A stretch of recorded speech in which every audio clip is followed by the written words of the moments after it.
Hey, I'm a little bit worn out today, so I'm going to let the voice-over talk. You can think of this video as a message in a bottle. This week at work had been pretty hectic.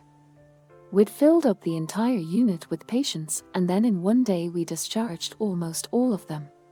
The day after the discharges, I think everyone was feeling a little bit frazzled. Nobody turned on the lights when night shift changed to day shift. Even the doctor said that it seemed like everyone was, in his words, taking the day. When there's downtime in the nurses' station, my co-workers usually pass the time by talking to each other. They talk about their careers and their kids and other stuff like that. I keep quiet because joining one of those conversations feels like trying to jump onto a moving train. I can do it, it's just really hard. A couple hours into my shift, I got up to go to the bathroom.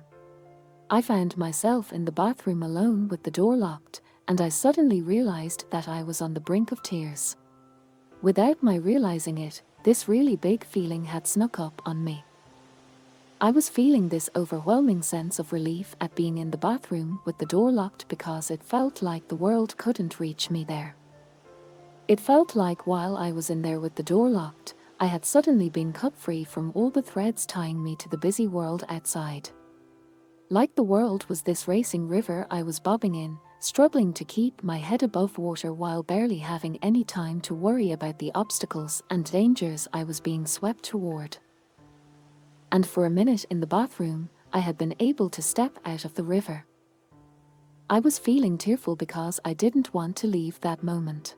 I didn't want to leave the bathroom. I didn't want to step back into the river. When I was a little kid, I would sometimes lock myself in bathrooms if I was feeling overwhelmed.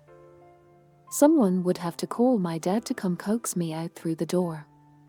There in the hospital bathroom, my dad was hundreds of kilometers away, so I had to get myself out of the bathroom. When I got back to the nurses' station, I asked the rest of the staff if they would be okay without me for a while, and then I went for a walk. I have this weird urge whenever I'm walking around a building. I really want to try to walk through all of the unmarked doors.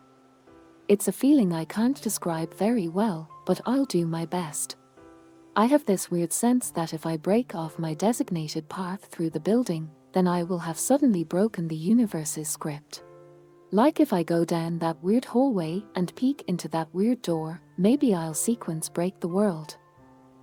If you have ever read anything by Haruki Murakami, you know this feeling.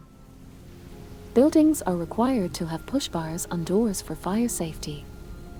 When a crowd gets dense enough, it starts to move like a fluid, and hallways are like pipes. If an emergency exit opens inward instead of outward, then during a fire, an evacuating crowd cannot get the door open. The people in the front can't get the door open because the crowd is pushing them forward into the door that opens inward. The crowd cannot coordinate to let the pressure off the door because the people in the back want to get away from the fire, so they keep pushing forward.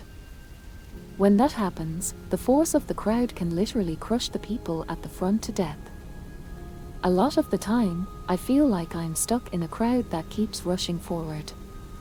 Everybody around me is pushing forward and reaching to the next thing, and if I don't do it too, I'll fall down and get trampled by the crowd. So I push forward too and do things like worry about my career. But I have this sense of impending doom that somewhere ahead, we're all pushing towards a door that opens inward. I know I'm not the only person who feels like this.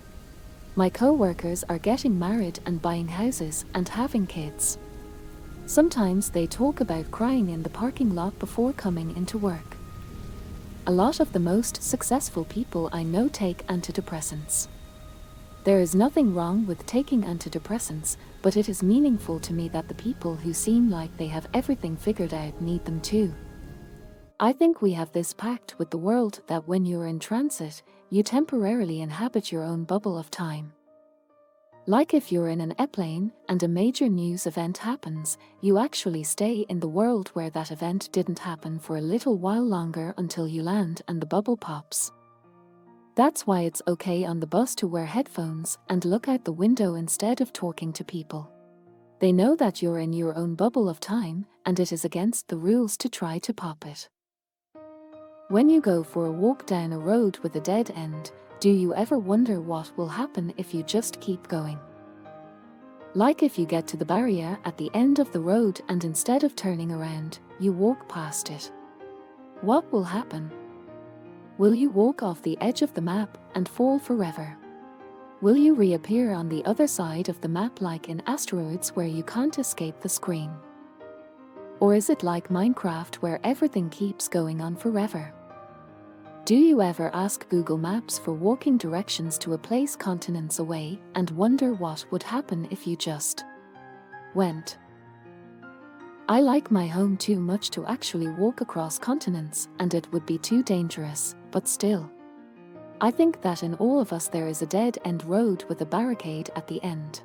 And if one day you walked around the barricade and then kept walking, well, who knows what could happen.